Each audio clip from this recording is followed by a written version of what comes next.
Hello students, आज मैं आप लोगों को south Delhi murder by Tabish Khair poem है वो बताने वाला हूँ। ये क्लास 11th बिहार बोर्ड में दिया गया है। तो चलिए शुरू करते हैं। For 3 days she took it for spilled red ink और nail polish, then a scab of flies peeled to hint at the wounds shut behind that door. Her head buzzed as she called the police. अब यहाँ पर आप समझ लीजिए एक चीज़ कि एक महिला है जो फ्लैट में रहती है और उसके फ्लैट के ही आसपास एक फ्लैट है जिस फ्लैट के बाहर दरवाजे से बाहर कुछ रेड कलर का बहकर आ रहा था। तो 3 दिनों तक उसको लगा कि ये क्या है, तो नेल पॉलिश का कलर है या फिर रेड इंक है जो गिरा हुआ है। लेकिन फिर क्या हुआ कि बाद में उसको नज़र आया कि कुछ मक्खियाँ जो है वो वहाँ पे भनभना रही है। तब इनको पता चला कि अरे लगता है ये किसी का खून है, मतलब इस घर के अंदर जो रहती है, इस फ्लैट के अंदर जो रहते हैं जो लोग, उनको मार दिया गया है। हर हेड बुझ, तो उनका सर चकरा गया और उन्होंने क्या किया, पुलिस को कॉल कर दिया। सच अ स्वीट बॉय, उसके बाद वो बोलती है कि बहुत ही स्वीट बॉय था। शी लेटर गैव्स टू मिसेस गुहा, किसको कहती है, मिसेस गुहा को। A little dense but smiling and so sweet, थोड़ा सा डेंस था लेकिन बहुत ही स्माइलिंग था, स्वीट था। और कहा नहीं जा सकता है कि उसके अंदर जो है इतना गुस्सा था।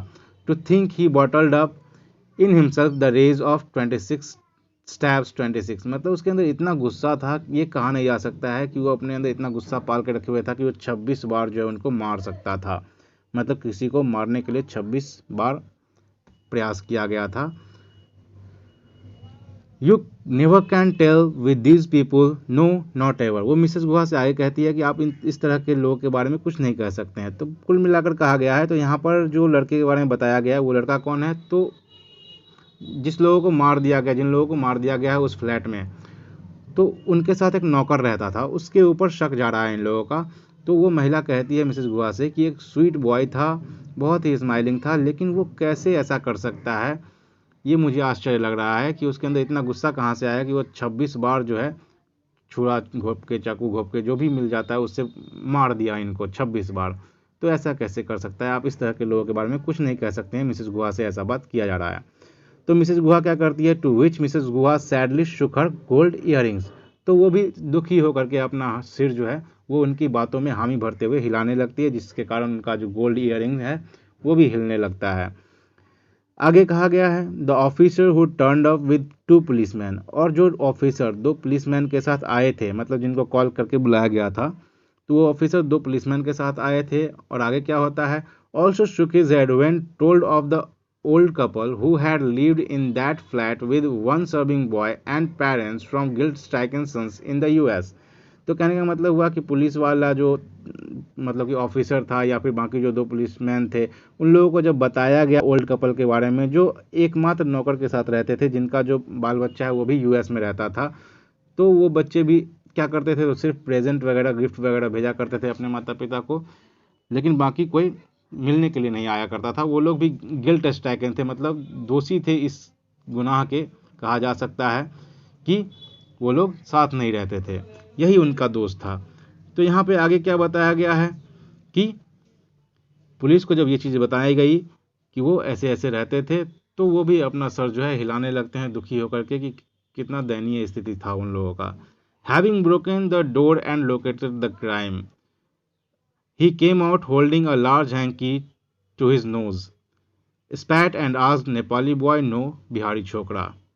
अब क्या है कि जब वो दरवाज़ा तोड़ करके पुलिस लोग अंदर जाते हैं, क्राइम देखते हैं, वहाँ पे क्राइम देखने के बाद वो भी बाहर निकलते हैं थोड़ी देर में, अपने नाक पर जो है रुमाल रख करके वो बाहर आते हैं, बहुत महक रहा होता है, और स्पैट, और वो बाहर थूक कर बोलते हैं, क्वेश्चन पूछते हैं कि कोई नेपाली लड़का था या बिहारी छोकरा था। किसके बारे में, तो नौकर के बारे में पूछते हैं। Some clues are so obvious they don't have to be pinned, इनको होता क्या है कि पुलिस वालों को कई बार जो है डायरेक्टली क्राइम देख करके ही पता चल जाता है कि किस तरह का क्राइम जो है यहाँ पे किया गया है या फिर करने वाला किस तरह का आदमी हो सकता है। तो इस तरह का क्लू उन लोगों को पहले मिल जाता है कि इस तरह का मर्डर कौन कर सकता है। The incision of murder is always the outsiders choice, और इस तरह का मर्डर जो भी करता है वो बाहरी का ही, किसी बाहरी का ही चॉइस होता है। तो ये उनको पहले ही पता चल गया, किनको, पुलिस वाले को। आगे क्या कहा गया, someone on the edge of life driven by ghostly scalpels. अब देखिए कि इन बूढ़े लोगों के बारे में बोला जा रहा है कि ये अब एज के अंतिम मतलब जीवन के अंतिम छोर पर थे और इनको इस तरह से जो है काटा गया है, मारा गया है। Sometime in the morphia of night, और उस समय जब मतलब सब कोई सोए रहते हैं, when the roads of Delhi were white swathes of loneliness and smoke, जब दिल्ली की सड़कों पे क्या होता है, सिर्फ सुनसान होता है, कोहरा होता है, मतलब खाली रहता है। 3 or more nights ago when the occasional truck's backlight faded to wavering bandages of yellow, sometime in a gauze silence broken by yapping street dogs, so Sweet Shyam had crept to the locked front door and let his accomplices in. माना यह गया कि सुनसान रात में जब दिल्ली की जो सड़कें हैं वो खाली या शांत रही होंगी तो श्याम के साथ ही आए होंगे, श्याम ने उनके लिए दरवाज़ा खोल दिया होगा, ठीक है, फिर उन्होंने दंपति की हत्या कर दी होगी, ठीक है। तो ये इस तरह का जो सिचुएशन जो है ये लोग गेस कर रहे हैं पुलिस वाले। आगे क्या कहा गया है यहाँ पे कि steel rods had been use, steel का जो रॉड है वो यूज किया गया था, एंड नाइफ्स और चाकू यूज किया गया था। The old man clubbed in bed, old man जो था उसको बेड पर ही मार दिया गया। His wife surgically stabbed later, और उनकी जो वाइफ थी उसको एक तरह से सर्जिकल चाकू वगैरह होता है उससे काट दिया गया है, 26 बार भूंक दिया गया है। एक cousin was asked by the officer to make an inventory of missing items, और एक कजन थे मतलब कि उस दंपत्ति के रहने वाले आसपास में, तो उनसे जो है कहा गया कि जो भी चीज़ मिसिंग है यहाँ से उसका एक लिस्ट बनाया जाए। तो उन्होंने एक लिस्ट बनाया which was long two TV sets, वहाँ पर 2 टीवी सेट्स थे, radio, Banarasi saris, all the inherited silver, और बाकी जो इनहेरिटेड सिल्वर्स था जो उनके पूर्वजों से उनको प्राप्त हुआ था, ज्वेलरी, कैश, इनफैक्ट एवरीथिंग, बहुत सारा चीज़ जो वहाँ से वास्तव में सब कुछ जो भी मूल्यवान था वो सबको लूट करके ले जाया गया,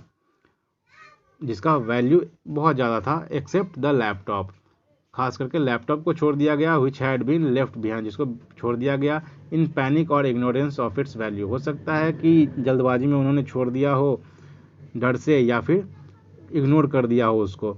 बिहारी छोकराज स्कॉफ्ड द ऑफिसर जो है इस बारे में बोलते हैं, बिहारी छोकराज what do they know of computers, उनको कंप्यूटर के बारे में क्या नॉलेज होगा, और अल्फ़ाबेट्स के बारे में, फॉर दैट मैटर, तो हो सकता है इसलिए छोड़ दिया होगा। It turn out that this time the छोकरा इन क्वेश्चन हैड बीन फिल्म्ड, फिर बाद में पता चला कि ये जो लड़का था बिहार का उसको किसी ने फिल्म में रिकॉर्ड कर लिया था, किसी फिल्म में क्या करते हुए, तो होल्डिंग लोडेड ट्रेज इन पार्टीज, वो पार्टी में जो है एक ट्रे पकड़ करके जो है वो इधर उधर जा रहा था, तो वो रिकॉर्ड कर लिया गया था किसी फिल्म में। एंड हिज एड्रेस नोटेड, और उसका नोट किया गया एड्रेस। उसके बाद फिर क्या हुआ, justice was clinical, sweet Shyam nabbed in his village, फिर जस्टिस जो है मिल गया, न्याय मिल गया, स्वीट श्याम को जो है पकड़ लिया गया उसके गांव में विथ 50 रुपीज़, क्योंकि उसके पास उस समय क्या था, तो 50 रुपीज़ थे on him, and A sari for his mother, और उसके हाथ में एक साड़ी था उसके माँ के लिए। तो अब इस तरह से ये पकड़ा गया।